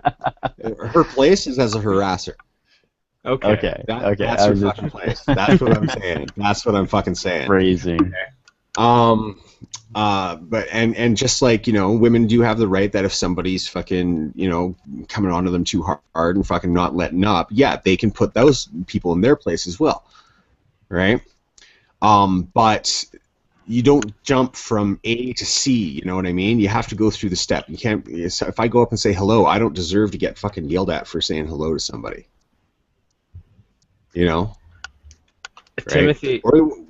Or what's the other big thing? Hey, Trident, can I blow your mind in regard to... By all means, blow my mind. Do it.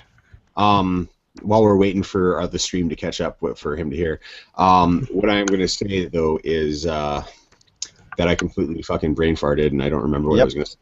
Yeah, it happened. Okay. Yeah. So, now we're waiting on Timothy. We're waiting. There we go. He's linking me something. I remember what I was going to say. Now, one of the big complaints they have is that they're sick and tired of men asking me to smile. I'm like, well, what? I'm sorry, but what? How do you have a problem with somebody asking you to smile? If I'm walking around and I'm having a good day and somebody's got a frown on their face and it's somebody, especially if it's somebody that I know, I'm going to try to cheer them fucking up. Absolutely. Page not found. Sorry, man, that came up. Page not found. I can't. National Review Online cannot find that page. Yeah. It's just like there was one time when I was walking to your house and there was a frickin' cement truck driver. He was just sitting there sleeping in his or he was bored. I wasn't say sleeping, but he was bored. I just ran up to him and I was like, "Hey, try to not look so bored, and he laughed at me as someone I didn't even know. Okay, sorry, I realized which article that Timothy was trying to link me to here. Actually, earlier this morning, probably about 11:30 Pacific, I was on V's stream. I'll see if I can give you a link or that here. Yeah, I was on V's stream, and we talked about that article for about an hour, so I know exactly what you're talking about now. Which one? Oh, that street harassment walking one? The street harassment walking one, yeah. I popped in after that one started up. I was a little confused as to why there were no white guys. Oh, no. Okay, so I was reading another thing that, another article. I have to find it again, but apparently the videos that they had of like white guys saying shit, they couldn't use because the sound quality was too bad. Really? Yeah, apparently. That's what I read, but I'll find that link again. It's pretty funny. Yeah.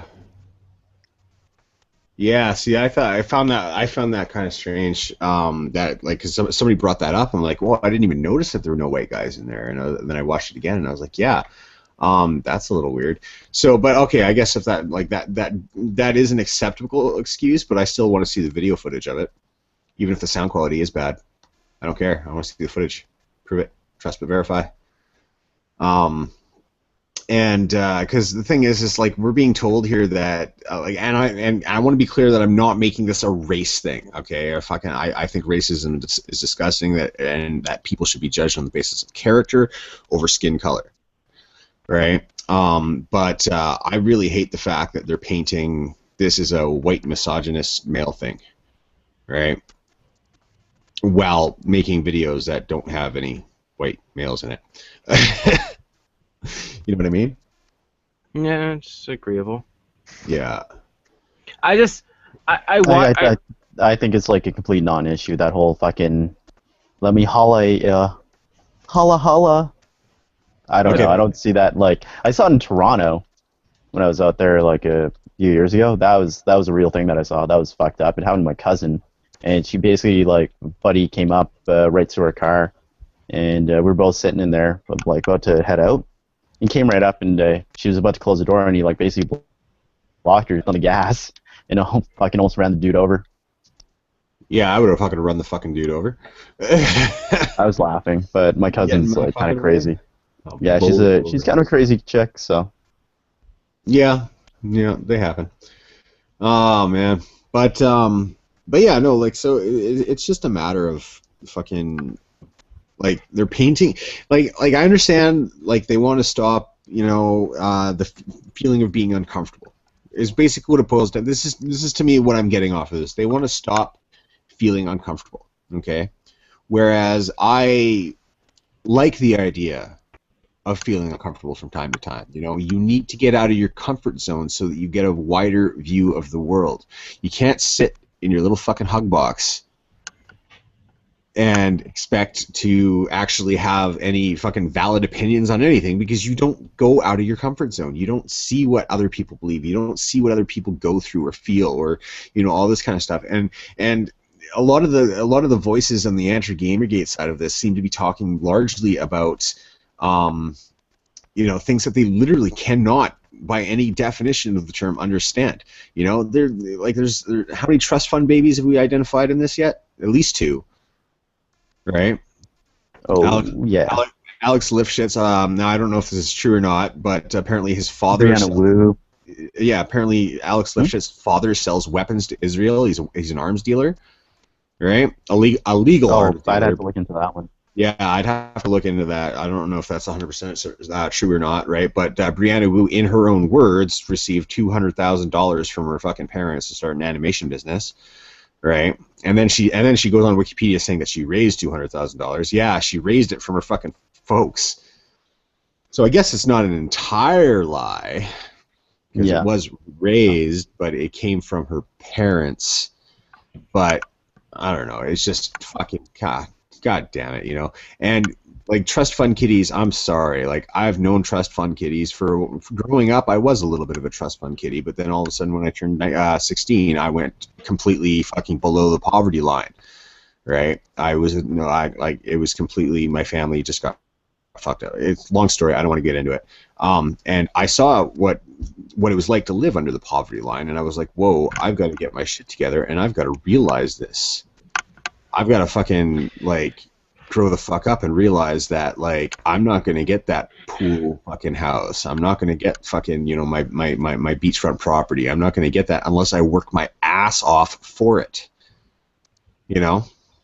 And that's just it. And I think that's what everybody needs to remember in this kind of thing, right? And that's why, like I have such a problem with these people, especially because they're going all on about Marxism and they're going about like, oh yeah, socialism. Yeah, it's a good idea on paper, and if you already got $1 million sitting in your fucking bank account, right? Yep. But look at how it's worked in practice throughout fucking history, you fucking morons. It's just like how the type of communism is good on paper. Yeah, communism looks good on paper, but in practice, man, and look what's happened with every country that's tried it. Every last one. I think it's what it is that the person who becomes the leader just gets too greedy, and that's how most people with a lot of money become, is they get too greedy. Well, no, what it is in my opinion, what it is that they can't, they can try to institute all this kind of stuff, but they cannot separate the human aspect from it, and that people are greedy, and that people will try to have more power than their neighbor, and more assets, and more, and it becomes about that, right? Anyway, that's just my opinion on the matter. I don't know, like honestly, I haven't read up enough on it to claim myself an expert, but that's just how I look at it, right? But yeah, Runic here. It seems like a serious deal of classism involved in this debate. Rich people pushing their ideologies on those poorer than them. No real understanding of what it's like, and that's so true. Like I grew up rich. Look at the front runners for. You want to talk about like cis white men? Yeah. Look at the front runners of fucking anti-GG. It's fucking hilarious. Oh like my every God. single one of their like main supporters. Like, well, essentially, except for like some of those weird Asian ones, but whatever. Yeah. Are like they're all white. Yeah, well, you look at the XOXO all of them were Fest. fucking white. Yeah, the pictures from XOXO Fest. I couldn't spot any fucking black people in there, any Asian people, any of that shit. I didn't see. Thanks for calling us shit. Thank you. Thank you. Thanks for calling us shit. Hey, it's okay. I was referring to the Slipknot song. It was a Slipknot song, "People Equal Shit." I'm okay. Yeah. Gotcha. That's my excuse. Okay. It's a cop out. Okay. It's not an excuse. But you know what, Ro? It's okay because you specifically are shit. So I am a terrible human being. Not gonna lie. Yeah, but yeah. I admit it though. So that counts. But I love you anyway. You're good. But yeah. But that's just it. I mean, like it's just like it's absolutely ridiculous, Like Runic again here. It's only okay if those cis white men are on our side. Like pretty much. Oh, wait a second here. I'm actually really interested. I'd be really, really interested to see the actual gender breakdown of the people that are so hardcore anti-GG. I would love to see those stats. The gender and race. Yeah, we should put that up on. I would love to see those statistics because, going into it, I'm picturing it in my head now that it's probably going to be mostly male. Yeah, right? I just don't understand why are there so many male everybody feminists? It makes no sense to me. Well, other than trying to get laid, that's a driving force for what a lot of shit that I do. Yeah, I try to get laid. Well, I've seen that firsthand, even in in the bar that I used to work at. There's a guy who's just like he's very open. He's just like, oh yeah, no, I'm actually a feminist, and he'd go and he'd talk to these girls, and he'd be like, blah, blah. And then when they rejected him, he treated them like absolute shit, and it was like, oh, interesting. I can't remember where I saw it from, but there was this thing about how if you want to get laid, go into the women's history class, be the only man there, step up and be like, I'm here to learn about her story. Okay, yeah, that's fucking ridiculous, man. I don't even. I don't even understand. I can't remember exactly the thing. Somebody will probably know what I'm talking about. Like, her story counts as history. We don't just talk about men in history. Yes, we do talk about a lot of men, but we also talk about women. You know? Mm-hmm. Yep. You know, it's like, oh, I don't fucking understand it. I don't get it at all. Anyways, back to the whole how people are always competing against each other, but always wanting to be the best and the best and the best. Do you remember the old movie from Deck the Halls, where the two guys tried to make their houses the most Christmassy? Oh yeah, that's an old one. Yes. And like that really does deplete about how people are always trying to get at each other, trying to be better than their neighbors. Yeah. It's a funny ass movie. There's that too. Fucking hell. For so many of those white knighters, it's a play for pussy. You know what though? I won't say it's the case in all their cases. Some of them are doing it because they have a family that are really like involved in it and stuff like that. You know, like looking at. I'm thinking specifically of that Greg Kostikin guy. That guy was like, on horse or on foot, I shall meet any GamerGater in a duel at blah blah blah. You know that guy? You know what I'm talking about? No, I didn't. I don't know about that guy. Nope. Okay, he wrote an article. This is back like just after the Gamers Are Dead articles. Basically just blasting GamerGate, and saying that you're all vile people and that you deserve this and you deserve that, and that he'll meet any of them for a duel with a pistol or fucking whatever. Anyways, it was kind of funny because Jade Fox. Yeah, Jade Fox responded. Jade Fox responded to him and was like, okay, because I don't think he was expecting a woman to actually respond, right? And but anyways, I looked into this guy a little bit more, and it turns out that he has 3 daughters, one of which identifies as male, right? Which means that either she's gender fluid or she's one of the other fucking weird classifications of trans that have come out since Tumblr was a thing. But it seems to me that like it's because his kids are SJW that he's jumped on that bandwagon. You know? Also that he lives in San Francisco. That's funny. And his mic keeps cutting out or whatever. It's just like the whole how some adults are dressed like their kids. So you'll see like 30-year-old women looking like their 16-year-old daughters just because they want to be accepted as them. It's.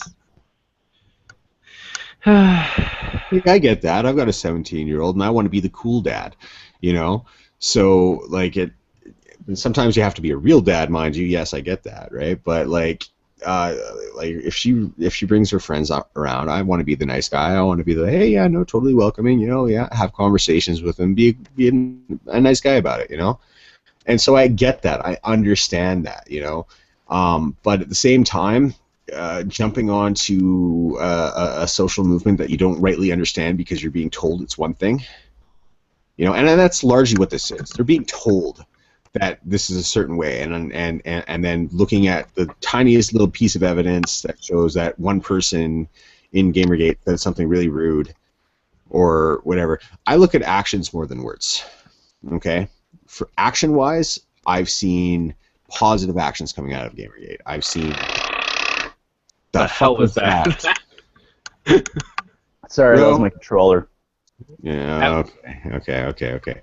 I've seen money donated. I've seen you know, communities coming together. I've seen like people getting together to make games in GamerGate, which actually I totally support, and I think more of us should do that because within the next couple of years we're going to have a whole slew of games made by GamerGate supporters, right?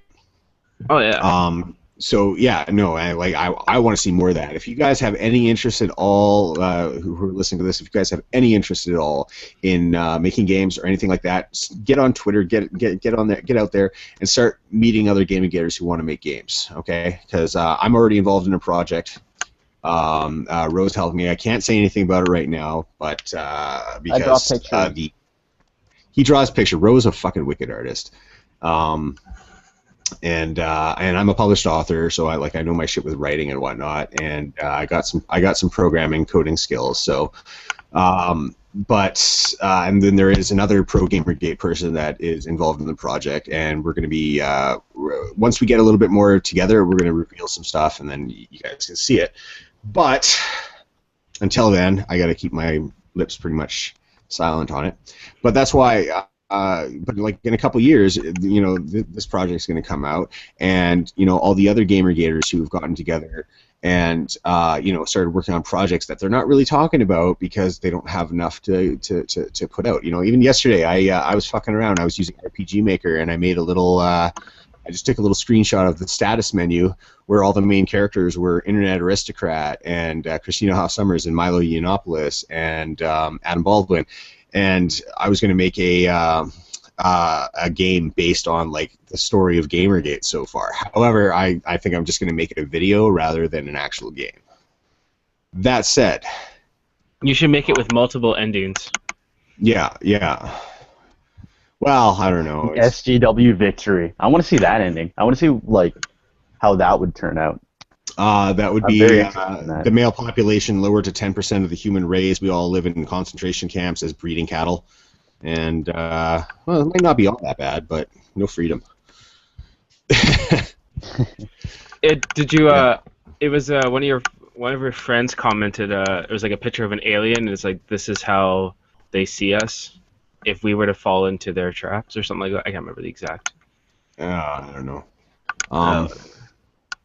Anyways, it's just a lot of the crazy shit that's been coming out. Like action wise, I think at least 95% of the stuff that we have done have been positive. You know, GamerGate Harassment Patrol, going out and actually hunting down these fucking people and actually doing investigations on it. And that's what I love about this. You know, people are getting their sleuthing skills out, right? We're raising money. We are you know, making games. We're fucking making videos. We're making like awareness. We're fucking talking to people respectfully, right? Not all of us, mind you. Some people are assholes, but you know what? Guess what? Fucking freedom of speech, man. You're allowed to be an asshole. There's no law against being an asshole. It's just that, you know, I'm allowed to not like you for being an asshole, right? You're frowned upon for being an asshole. Yeah, for the most part, but that doesn't stop your right to be an asshole, right? And if you can take fucking people criticizing you for being an asshole, then fucking hey, all the power to you. That said, the negative aspect of it, right?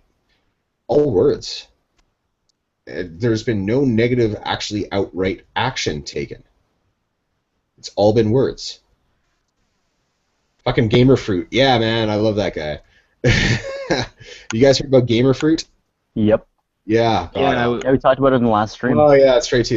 Yeah. It was the previous stream, not the last one. Okay. Yeah. No, I love that guy. That's fucking. I don't know. I've never seen a picture of the guy. I don't know what he looks like, but I picture them as just this, you know, like little fruit vendor just doing his thing, you know, and then all of a sudden he just gets whipped up into this huge online storm, and he's like, "What is going on?" I hope his business is doing okay though. Watch. Actually, here's a good example. Here's a good look at Timothy Riggs brought up Demolition Man. That was an amazing movie. Amazing movie. That's what the world would look like if taken over by the SJWs. That's what the world would look like. Are you guys there, or am I talking to myself now? No, I'm. Oh yeah, no, I'm totally here. not here. You guys are both gaming now, aren't you? No, I'm just zoned out. I'm just not feeling too well today. Oh, okay. No, I was just reading something. Okay, all right. Fair enough. Yeah, no, Demolition Man is a very good example of how the world might look if taken over by SJWs. Yeah. You know? Everything is I'm thinking more like Idiocracy. Just saying. Well, yeah, except less wrestling presidents and more like, you know, teenage girls. Yeah.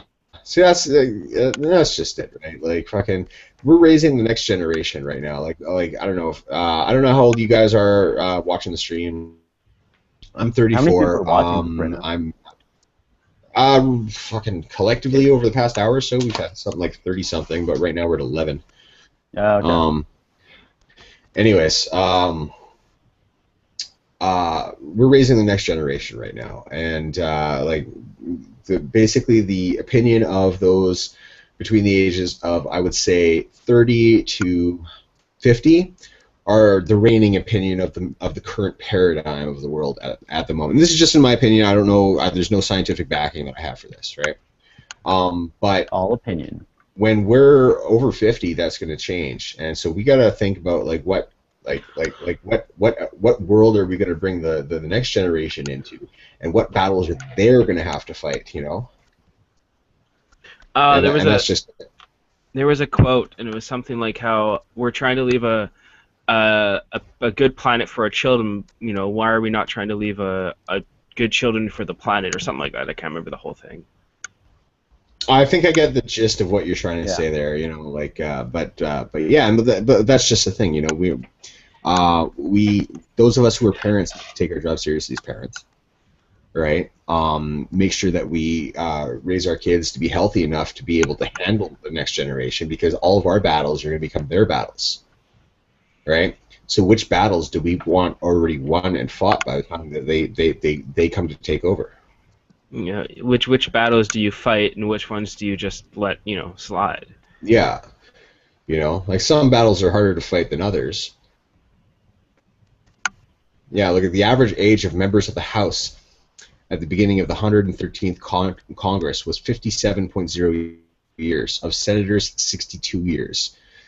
So yeah, it's fucking old dudes. It's old dudes. Yep. But that's just the political paradigm. I'm talking about the social paradigm. That's slightly different. What was the like a group of monkeys or whatever is called a congress, which makes me laugh every time I hear that. Nice. But yeah, anyway, so that's where we're going with that, and it's one of those things. But we've been streaming now for almost 2 hours, guys. Has it been 2 hours? It's almost 2 hours. Oh, that means my food's gonna be here soon. Yeah. You ordered your Chinese, didn't you? Yeah, man. I told you I wanted Chinese food. Okay, fair enough. I want MSG. It's fucking delicious. I think my daughter wants some boneless chicken bites, so I think we're gonna go with Pizza Hut tonight. But yeah, nice. Yeah, man. I might just go down to Little Caesars and buy a pizza and walk back home. Dude, you live like a block away from it, so I think you're good. Yeah. Well, you'll get it fast. It's not even a block. It's like the other. Oh, hey, guys! Internet Aristocrat's doing a lazy stream in like half an hour, I guess. Oh, really? Maybe I'll check that out. Yeah, I guess I'm plugging someone else's stream. I want to make sure.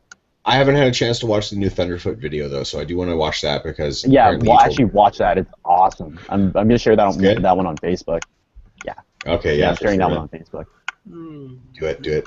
All right, guys. Well, I'm gonna fucking start winding down here. We'll cut the stream in a couple minutes, but thanks for coming in, listening. Actually, I was really happy to see that we had a really active chat today. Like, we got a bunch of fucking people chatting. I think it was like 3 of them just back and forth, but it was a lot. Yeah, it's still fucking. They're chatting a lot. You know, we had a couple streams there where we had like 2 people, say like 1 sentence each. So, but it's good to see. It's good to see. But because yeah, it's getting better. Well, we want to start like doing a regular stream and stuff like that, right? There's going to be future videos coming out on Black Trident TV. I'm starting a new series on the main channel called Strongly Worded Letters, which well, I guess you'll just have to wait and see. And John actually was supposed to come over yesterday, but I never even heard from him. I gave you a text. Dude, my phone's on the way. Shit. Oh, sorry. It was Halloween, and I was running around, and by the time I got home, it was like 4 o'clock, and I was like, oh. You were playing Sacred 3, man. I watched you on Steam. I played that for 20 minutes, and then I had to go.